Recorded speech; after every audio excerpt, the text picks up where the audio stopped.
और देखिए आज का क्लास हम लोग स्टार्ट करते हैं। ठीक है, और आज की क्लास में हमने बात करना है, ठीक है, हमने बात करना है आइडेंटिटी रिलेशन के बारे में। ठीक है, तो आज का जो क्लास हमारा है ये कंप्लीटली जो है आइडेंटिटी रिलेशन के बारे में बेस्ड है। ठीक है, आइडेंटिटी रिलेशन के बारे में है। अब देखो ध्यान से यहाँ पे दो वर्ड्स, एक आइडेंटिटी दिख रहा है आपको और यहाँ पे एक वर्ड हमारा रिलेशन।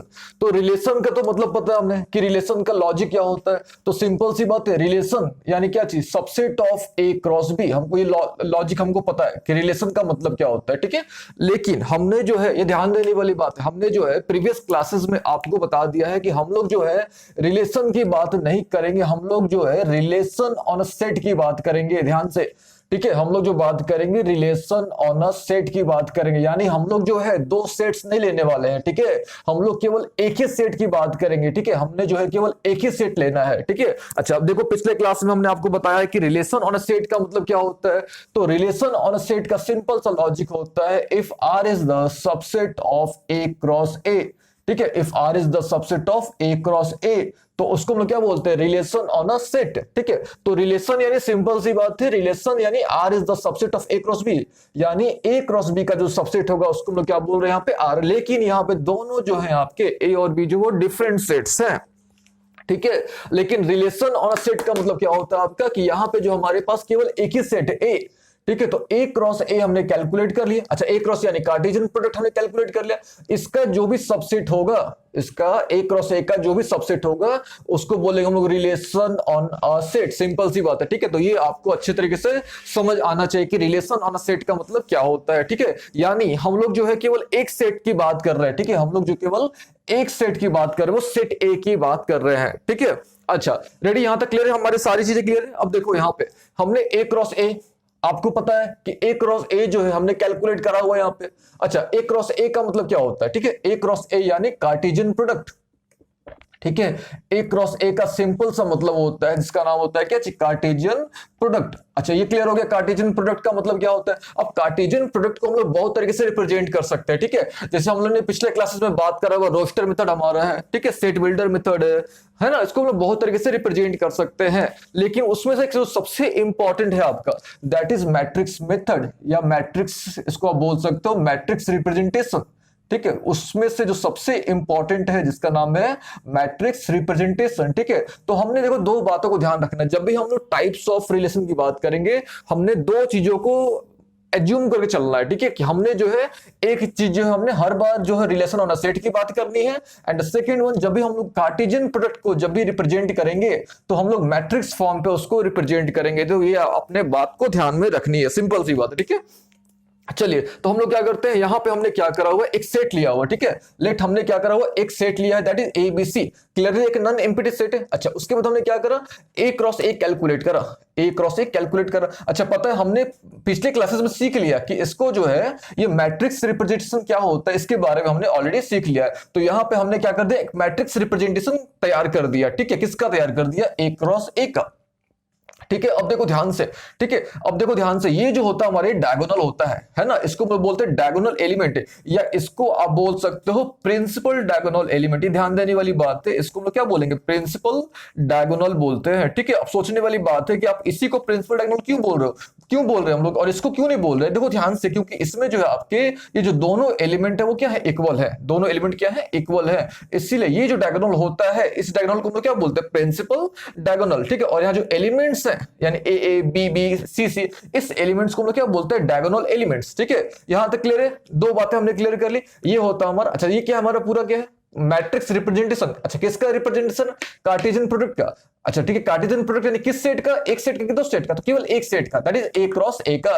अच्छा, ए क्रॉस ए का जो सबसेट होता है उसको क्या बोलते हैं, रिलेशन ऑन अ सेट। ठीक है, तो हमने जो दो बातों को एकदम अच्छे तरीके से ध्यान रखनी है। ठीक है, एक जो हमारा है that is relation on a set, और दूसरा जो है हमारा मैट्रिक्स रिप्रेजेंटेशन। ठीक है, और ये हो गया हमारा, क्या हो गया, हमने जिसका नाम है डायगोनल एलिमेंट्स, और इसको हम सिंपली बोलेंगे प्रिंसिपल डायगोनल। कैसे पता करेंगे प्रिंसिपल डायगोनल, अगर आपके जो दोनों है यहाँ पे देखो, ए बी मान लो, मतलब दोनों अगर आपके एलिमेंट जो है अगर वो इक्वल है तो उसको हम लोग क्या बोलेंगे, प्रिंसिपल डायगोनल। एक सिंपल सा लॉजिक। ठीक है, अब देखो ध्यान से, अब हम लोग आते हैं मेन मुद्दे पे, जो हमारा मेन टारगेट है, आइडेंटिटी रिलेशन। ठीक है, एक ऐसा रिलेशन, ठीक है, एक ऐसा रिलेशन जिसमें केवल आपके डायगोनल एलिमेंट्स हो। ठीक है, एक ऐसा रिलेशन है। आइडेंटिटी का मतलब क्या होता है? आइडेंटिटी का मतलब क्या होता है? सेम, है ना। अगर आइडेंटिटी का मतलब देखोगे आप तो आइडेंटिटी का सिंपल सा मतलब क्या होता है? सेम। ठीक है, यानी एक ऐसा रिलेशन, ठीक है, एक ऐसा रिलेशन जिसमें हर एक एलिमेंट जो है इन विच, ठीक है, in an identity relation on A, यानी ऑन सेट ए, ठीक है, जिसमें क्या हो रहा है हमारा every element of set A is related to itself. Simple सी बात है, यानी हर एक एलिमेंट जो है वो खुद से रिलेट होगा। हर एक एलिमेंट जो हो गया वो खुद से रिलेट होगा। अब देखो ध्यान से, यानी हम लोग क्लियरली किसकी बात कर रहे हैं? हम लोग डी एलिमेंट्स की बात कर रहे हैं। अब देखो ध्यान से, यही एक ऐसा डी एलिमेंट्स है जो खुद से रिलेट है, आपस में क्या है? रिलेटेड है। यानी ए से रिलेटेड है, बी से रिलेटेड है, और सी किससे रिलेटेड है? सी से रिलेटेड है। ठीक है, तो सिंपल से अगर आप ऐसे बात करो कि आइडेंटिटी रिलेशन होता क्या है, तो एक ऐसा रिलेशन, ठीक है, एक ऐसा रिलेशन जिसमें केवल आपके डायगोनल एलिमेंट्स होंगे। सिंपल सी लॉजिक, ठीक है। फिर से, एक ऐसा रिलेशन जिसमें केवल डायगोनल एलिमेंट्स होंगे, उसको हम लोग क्या बोलेंगे? Identity relation. या उसको आप ऐसे बोलो कि एक ऐसा रिलेशन, ठीक है, एक ऐसा रिलेशन जिसमें, ठीक है, जिसमें सिंपल सी बात है, ठीक है, जिसमें हर एक एलिमेंट जो है, in which every element of set A is related to itself. हर एक एलिमेंट जो है वो क्या? खुद से रिलेट है। तो क्लियरली खुद से ऐसा कौन सा भी एलिमेंट है? तो क्लियरली डी एलिमेंट्स है। ठीक है, यानी यहां पे अगर यहां पे हम लोग लिख दो आप यहां पे डी एलिमेंट्स, यानी ए कॉमा ए हो गया, ठीक है, ये हो गया बी कॉमा बी, और ये हमने यहां पे क्या कैलकुलेट कर लिया? सी कॉमा सी। तो इस तरह का जो रिलेशन होगा, ठीक है, इस तरह का जो रिलेशन होगा, इस तरह के रिलेशन को हम क्या बोलेंगे? Identity relation. एकदम सिंपल सा लॉजिक है, ठीक है। इस तरह का जो भी रिलेशन आपको मिलेगा, उस तरह के रिलेशन को हम लोग क्या बोलेंगे? Identity relation. यानी आपने किस पर ध्यान देना है? केवल डी एलिमेंट्स पर ध्यान देना है।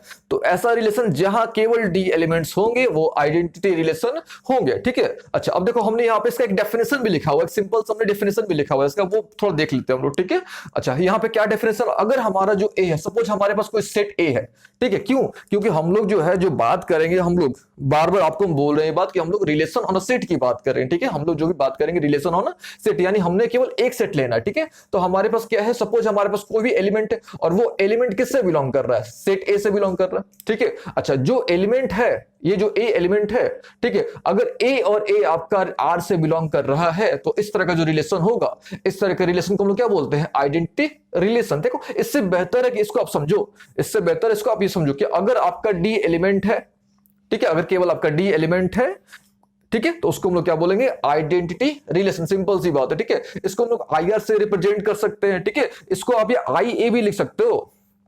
ठीक है, क्योंकि यहां पे हम लोग सेट ए की बात करें तो यहां पे आप इसको आप आई ए लिख सकते हो। अब यहाँ पे ए क्या है? सबस्क्रिप्ट में लिखा हुआ है। ठीक है, यानी आई विद द सबस्क्रिप्ट ए। यहाँ पे ए क्या? सेट ए की हम लोग बात कर रहे हैं। ठीक है, तो ये ए कॉमा ए हो गया हमारा, ये बी कॉमा बी, और ये हो गया हमारा सी कॉमा सी। सिंपल सा हो गया। तो इस तरह का जो रिलेशन होता है, इस तरह के रिलेशन को हम लोग क्या बोलते हैं? Identity relation. ठीक है, अच्छा हम लोग क्या करते हैं? एक और आपको एग्जाम्पल लेके समझाते हैं। ठीक है, हम लोग जो है एक और एग्जांपल लेके इसको क्लियर कर लेते हैं। ठीक है, तो हम लोग क्या करते हैं? सपोज हमारे पास कोई दूसरा सेट ले लेते हैं हम लोग। ठीक है, हम लोग क्या करते हैं? लाइक सपोज हमारे पास एज कल टू हमारे पास है ए।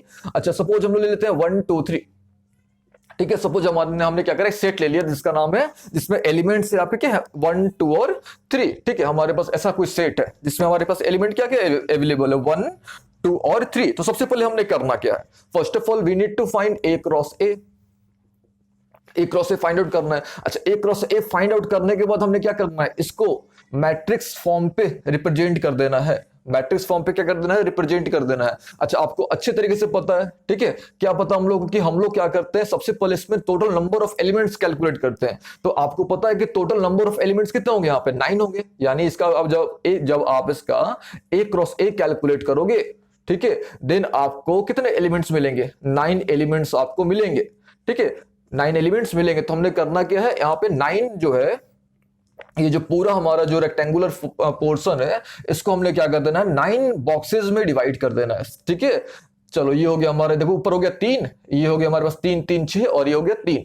ठीक है, फिर हमने क्या कर देना है? एक बार हमने 1 2 3 एंड जो भी हमारे पास एलिमेंट है उसको हमने एक बार रो वाइज लिख देना है, और एक बार हमने जो उसको कॉलम वाइज लिख देना है। ठीक है, फिर क्या करना? हमने सिंपली कार्टेशियन प्रोडक्ट कैलकुलेट कर लेना, यानी सिंपली हमने जो है ए क्रॉस ए कैलकुलेट कर लेना है। कैसे कैलकुलेट करते हैं? सिंपली 1 1 1 हो गया, ये हो गया 1 2, ये हो गया 1 3, ये हो गया 2 1, ये हो गया 2 2। ठीक है, ये हो गया 2 आपका 3। फिर देखो ये हो गया 3 1, ये हो गया 3,2 और ये हो गया 3,3। ठीक है, अब देखो हमने किससे, हमको जो है, हमको किससे मतलब है, यानी हमारा जो टारगेट है ये सिंपल, हमको मतलब इससे, ठीक है, हमको जो मतलब है केवल प्रिंसिपल डायगोनल से मतलब है, यानी हमको सिंपल सी बात है पीडी से मतलब है। ठीक है, हमको जो है किससे मतलब है, प्रिंसिपल डायगोनल से मतलब है, बाकी हमको किसी चीज से मतलब नहीं है। ठीक है, अच्छा प्रिंसिपल डायगोनल के एलिमेंट कौन कौन से हैं, तो क्लियरली 1 1 हमारे पास है, 2 2 हमारे पास और 3 3 हमारे पास है। तो एक ऐसा रिलेशन, ठीक है, एक ऐसा रिलेशन जिसमें केवल प्रिंसिपल डायगोनल एलिमेंट्स होंगे, उस तरह के रिलेशन को हम लोग क्या बोलते हैं, आइडेंटिटी रिलेशन। ठीक है, इस तरह का जो रिलेशन होता है इसको हम लोग क्या बोलते हैं, आइडेंटिटी रिलेशन। ठीक है, इसको हम लोग आई आर से भी रिप्रेजेंट कर सकते हैं। ठीक है, क्योंकि हम लोग यहाँ पे सेट ए की बात कर रहे हैं तो हमने यहाँ पे सेट ए माना था, तो इसलिए इसको हम लोग आई विद द सबस्क्रिप्ट ए भी इसको हम लोग लिख सकते हैं। ठीक है, ये हो गया 1,1, ये हो गया हमारा 2,2 और इधर हो गया हमारे पास 3,3। ठीक है, एक सिंपल सा ये लॉजिक था हमारा। ठीक है, अब हम लोग क्या करेंगे, अगले क्लास में हम लोग बात करेंगे रिफ्लेक्सिव रिलेशन के बारे में हम लोग बात करेंगे। ठीक है।